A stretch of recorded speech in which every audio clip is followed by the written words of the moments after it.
अस्सलाम वालेकुम स्टूडेंट्स, उम्मीद करता हूँ आप सब खैरियत से होंगे। आज की इस वीडियो में हम स्टार्ट करेंगे कंप्यूटर की बुक 9th क्लास की। इंग्लिश मीडियम ये बुक है। इसका पहला चैप्टर है प्रॉब्लम सॉल्विंग। ये न्यू जो आई है वो है।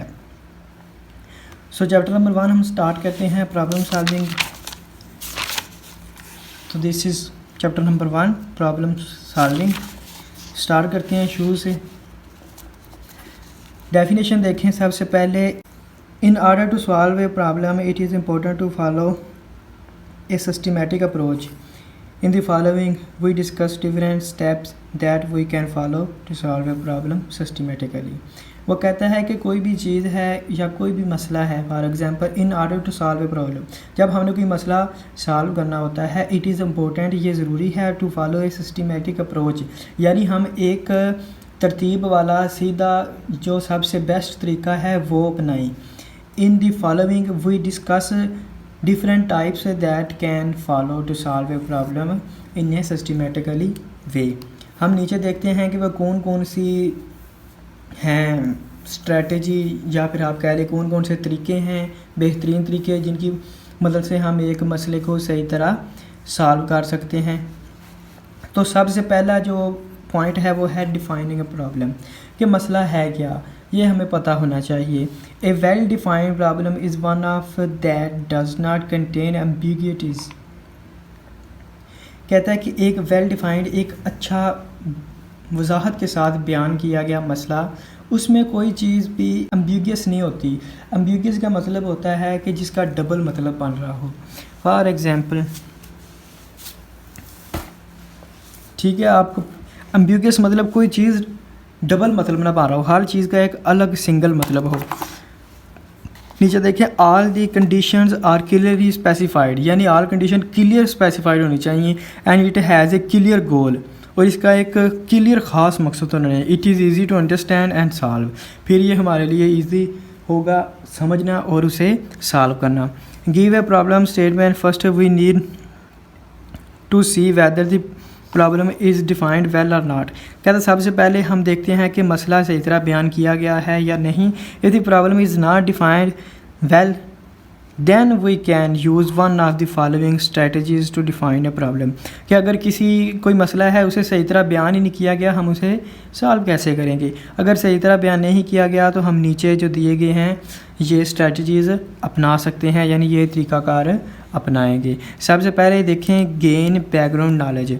बैकग्राउंड का मतलब होता है पीछे, नॉलेज मतलब इल्म, गेन मैंने हासिल करना, कि ये इसका वजह क्या बनी मसले की, ये सारा पीछे हम नॉलेज हासिल करते हैं। वी ट्राई टू नोट, हम कोशिश करते हैं जानने की, द सिचुएशन एंड सर्कमस्टेंस, के हालातों वाक़यात क्या हैं, in which the problem is happening, जिनकी वजह से मसला आया है। In this way we can identify the given statement, इसकी मदद से हम शनाख्त कर सकते हैं कि मसला क्या है। It is also help to know what a good solution we look like, हमें ये एक बेहतरीन हल का इंतखाब करने के लिए भी हेल्पफुल यानी मददगार साबित हो सकता है। How we shall be able to measure the solution. Use guesses, यानी हम अंदाज़ा लगा सकते हैं, अंदाज़ा लगाना, use guesses. We try to guess, हम अंदाज़ा लगाते हैं, अंदाज़ा लगाने की कोशिश करते हैं। टू नो, टू अननोन, यानी जिन्हें हम नहीं जानते। इंफॉर्मेशन थ्रू अप्रोप्रिएट गैसेज, यानी हम एक चीज़ का अंदाज़ा लगा सकते हैं, खुद से एक्सपेक्ट कर लेते हैं कि ये ऐसा होगा। तो the gases may be based upon over past experience, यानी हमारा जो हमने पहले मसले हल किए हों इसी तरीके के बहुत सारे, तो वो उस तजर्बे की बेस पे हम कह सकते हैं कि ये ऐसा होगा, यानी गैस कर सकते हैं। फॉर एग्ज़ाम्पल, मैं आपको एक एग्ज़ाम्पल देता हूँ छोटी सी, कि एक मिस्त्री होता है जो हमारे घर बनाता है, बिल्डिंग्स बनाता है।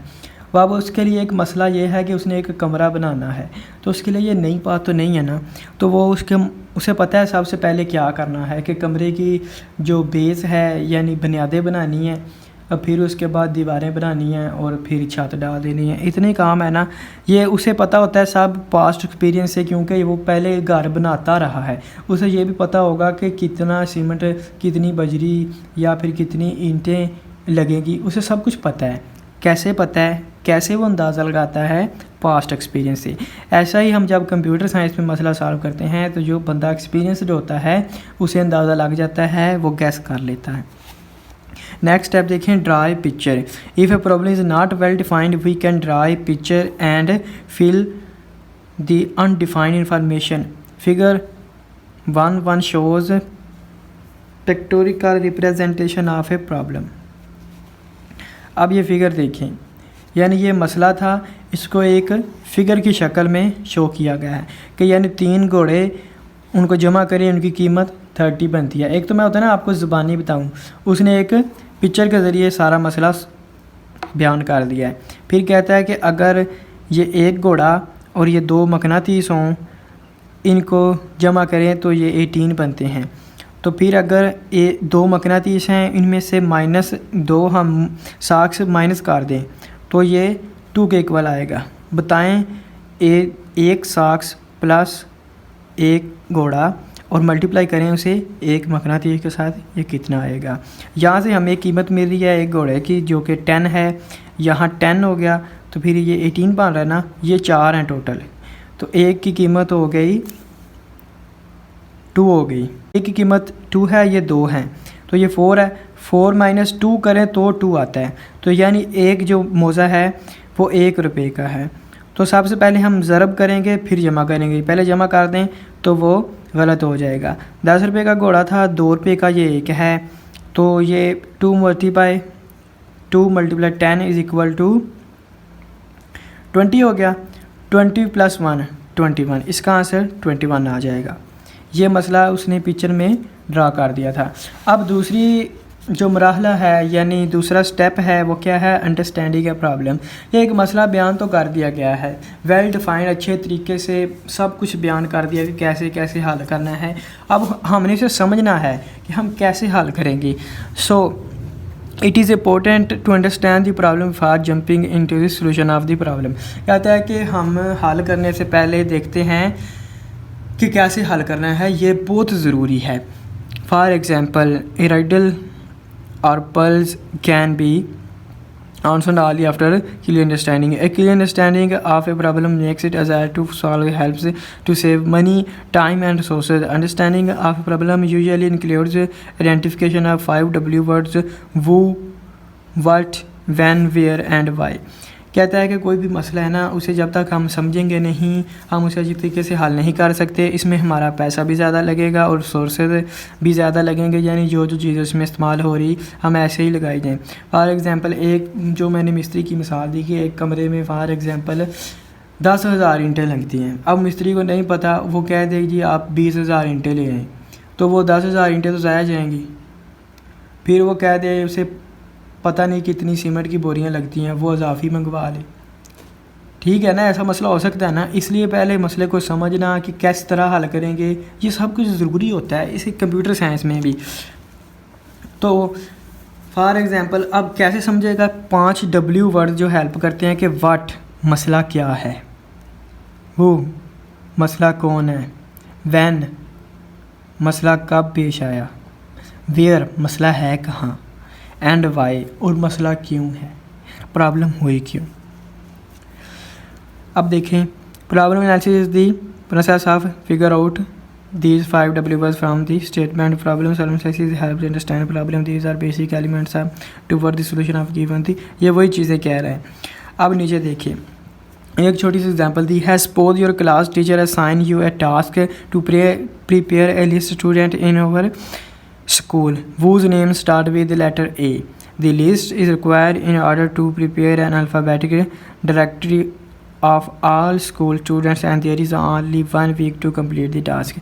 कहता है कि फॉर एग्जांपल आपके टीचर ने आपको एक टास्क दिया है कि आपने सारे स्कूल के उन तलबा के नाम लेके आने हैं जिनका नाम ए से स्टार्ट होता है, और ये नाम की लिस्ट अल्फ़ाबेटिक यानी अंग्रेज़ी के जो हरफ हैं ABC इस तरतीब से होने चाहिए कि जितने नाम पहले ए पे आते हैं, उसके बाद जिसका नाम A B पे शुरू होता है वो आना चाहिए, फिर A B C ऐसे।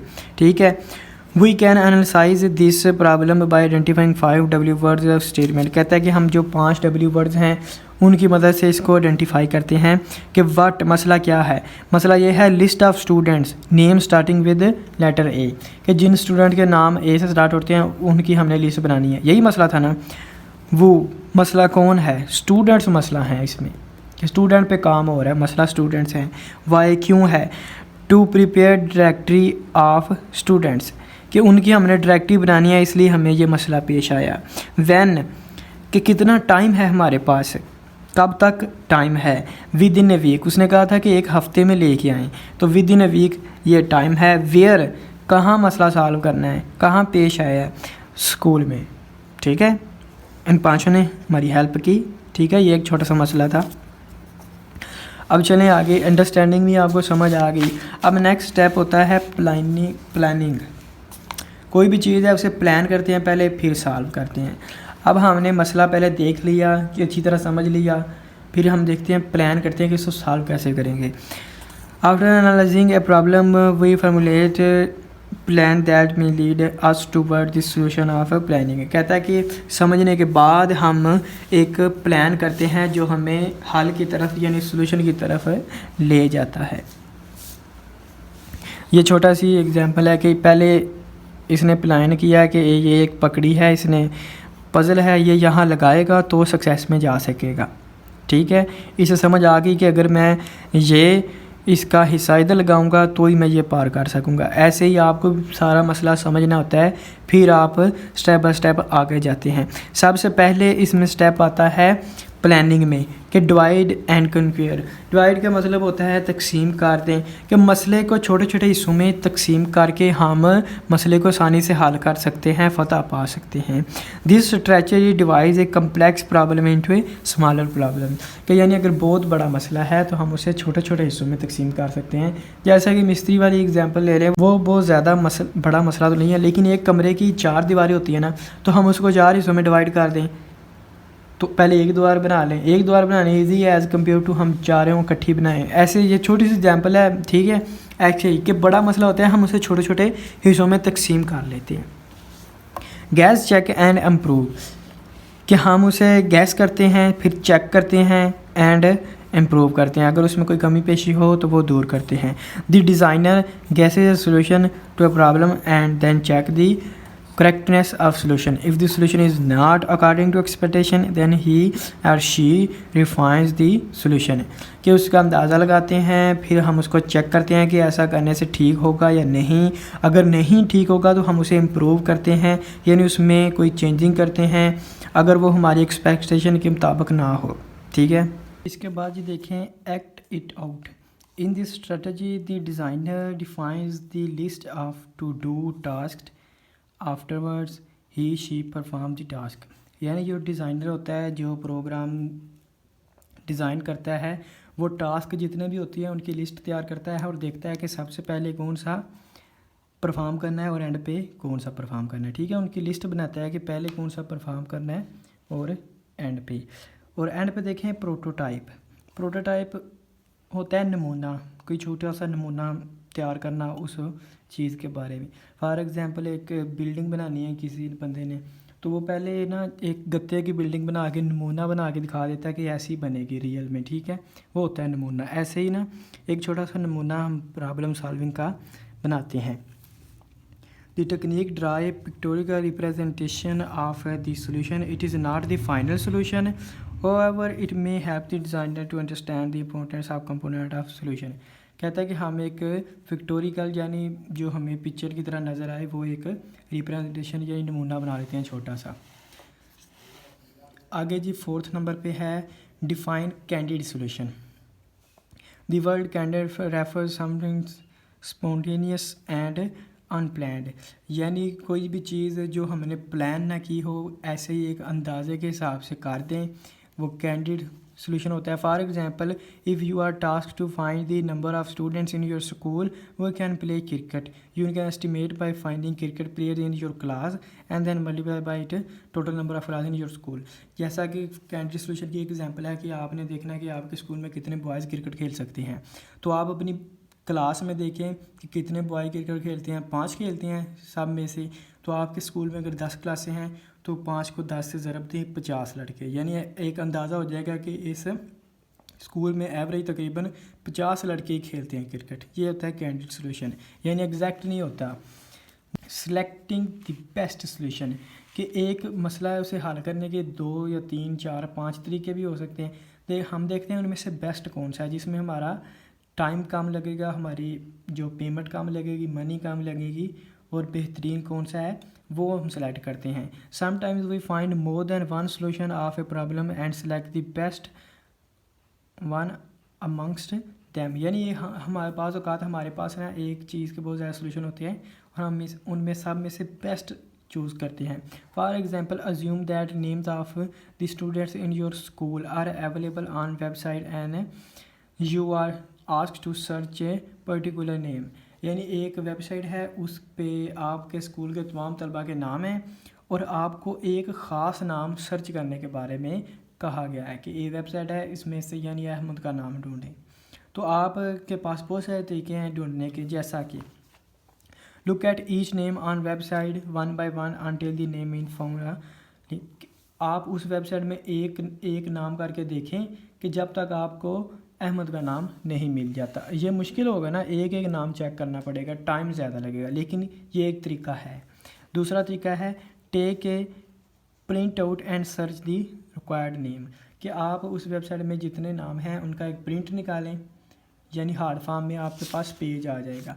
पेज से ढूंढना इजी होता है और उस बंदे का नाम ढूंढें, ये दूसरा तरीका है। तीसरा copy names and put the in Excel sheet and sort them in alphabetical order, यानी उन सब नेम को कॉपी करें। एक MS वर्ड का जो MS है ना हमारा ऑफिस, उसमें एक एक्सेल होता है, उसमें डालें, वो उन सब को एक तरतीब कर दें, यानी ABC के हिसाब से अल्फ़ाबेटिक तरतीब, यानी जिनके नाम A से शुरू होते हैं वो ऊपर आ जाएंगे सारे, जिनके Z से होती हैं वो सबसे नीचे। ठीक है, तो हमने अहमद ढूंढना है तो हम पहले A वालों में से अहमद ढूंढ लेंगे ईजीली, इससे टाइम कम लगेगा। ठीक है, एक सोल्यूशन ये है। Fourth number, just press control press F when the list is available on web browser, you can type the name और सर्च ऑटोमेटिकली, कि यानी आप अपने कीबोर्ड से कंट्रोल प्लस F दबाएं, आपके पास एक विंडो आएगी, उसमें लिखेगा कि जो नाम सर्च करना है वो इधर लिखें, तो आप उधर अहमद लिखें, एंटर करें, डायरेक्ट वो अहमद पे आपको ले जाएगा। ये भी एक तरीका है सर्च करने का। तो इन सब में से तरीके तो सारे हैं प्रॉब्लम सॉल्व करने के, यानी प्रॉब्लम ये थी कि अहमद का नाम ढूंढना है, लेकिन जो बेस्ट है ना वो फोर्थ नंबर है, इसमें सबसे टाइम कम लगेगा। हमने सिर्फ कंट्रोल प्लस F दबाना है, अहमद लिखना है, सर्च कर देना, हमारे सामने अहमद आ जाएगा। ठीक है, तो ऊपर वाले भी थे ना, लेकिन वो ज़्यादा लंबे थे, तो बेस्ट कौन सा है, फोर्थ वाला। ऐसे ही हमने बेस्ट तरीका ढूंढना होता है अपने सोल्यूशन के लिए। No we can identify a solution that has less number of steps seems more effective and based on some criteria, यही वो बयान कर रहा है। ये 5 स्टेप थे जी, ये आज के लिए इतना ही। उम्मीद करता हूँ आपको अच्छी तरह समझ आ गया होगा 5 स्टेप। ये बहुत इंपॉर्टेंट है, पेपर में ये क्वेश्चन आ सकता है।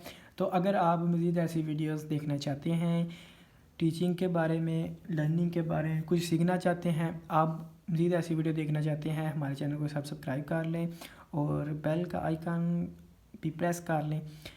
साथ ही वीडियो को लाइक करें और अपने दोस्तों के साथ शेयर करें।